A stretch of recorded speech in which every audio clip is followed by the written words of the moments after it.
بسم اللہ الرحمن الرحیم۔ السلام علیکم ورحمۃ اللہ وبرکاتہ۔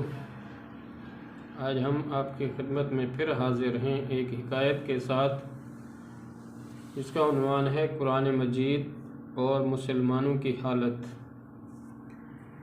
پرانے زمانے کی بات ہے کہ ایک شکاری پرندے پکڑ کر بازار میں چند داموں کے عوض فروخت کرتا تھا۔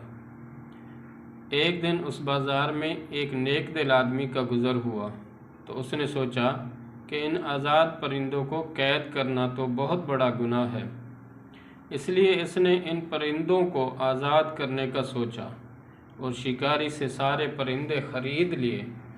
لیکن آزاد کرنے سے پہلے اس نے سوچا کہ یہ شکاری تو پھر ان پرندوں کو پکڑ کر قید کر لے گا، اس لیے وہ سب پرندوں کو گھر لے گیا اور وہاں ان کو چند الفاظ سکھانے شروع کیے کہ ہم سیر کرنے باغ نہیں جائیں گے، اگر باغ گئے تو شاخ پر نہیں بیٹھیں گے، اور اگر شاخ پر بھی بیٹھ گئے تو جیسے ہی شکاری آئے گا ہم اڑ جائیں گے۔ تو ایک عرصہ محنت کے بعد وہ نیک دل آدمی اپنی اس محنت میں کامیاب ہوا اور پرندے وہ بولی بولنے لگے۔ نیک دل آدمی بہت خوش ہوا کہ وہ اپنے مقصد میں کامیاب ہوا اور اس نے ایک ایک کر کے سارے پرندے آزاد کر دیے۔ اب ہوا یوں کہ دوسرے دن صبح سویرے جب شکاری باغ میں پرندے پکڑنے گیا تو کیا دیکھتا ہے کہ پرندے شاخوں پر بیٹھے گنگنا رہے تھے کہ ہم سیر کرنے باغ نہیں جائیں گے، اور اگر باغ گئے تو شاخ پر نہیں بیٹھیں گے، اور اگر شاخ پر بیٹھ گئے تو جیسے ہی شکاری آئے گا ہم اڑ جائیں گے۔ شکاری یہ دیکھ کر بہت خوش ہوا کہ اب تو ان پرندوں کی وہ منہ مانگی قیمت وصول کر سکے گا، اور یوں اس نے وہ پرندے پکڑ کر مہنگے داموں فروخت کر دیے۔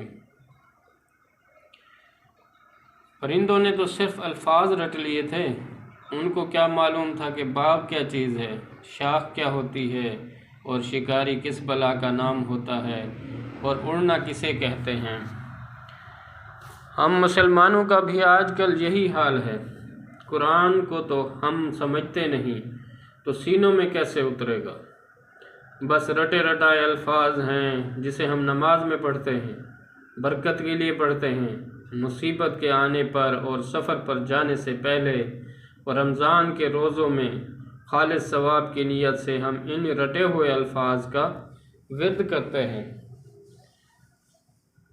ان پرندوں کی طرح ہمیں بھی قانون کی اس کتاب کی سمجھ ہی نہیں کہ اللہ تعالیٰ نے اس میں ہم سے کیا مطالبات کیے ہیں، کون سے احکامات دیے ہیں اور کن چیزوں سے روکا ہے، کامیابی کے رموز کیا ہیں اور خسارے کا رستہ کون سا ہے، ہمارا دوست کون ہے اور ہمارا دشمن کون ہے۔ جب یہ حال ہوگا تو شکاری یعنی باطل قوتیں ہمیں دیکھ کر خوش بھی ہوں گے اور اپنا غلام بھی بنائیں گے۔ ہمیں بحیثیت مسلمان اپنے آپ پر غور کرنا چاہیے اور آج سے ہی قرآن مجید کا ترجمہ خود بھی پڑھنا شروع کر دینا چاہیے اور اپنے بچوں کی پڑھائی کا باللازمی حصہ بنانا چاہیے۔ اللہ پاک ہم سب کو عمل کی توفیق عطا فرمائے، اور آپ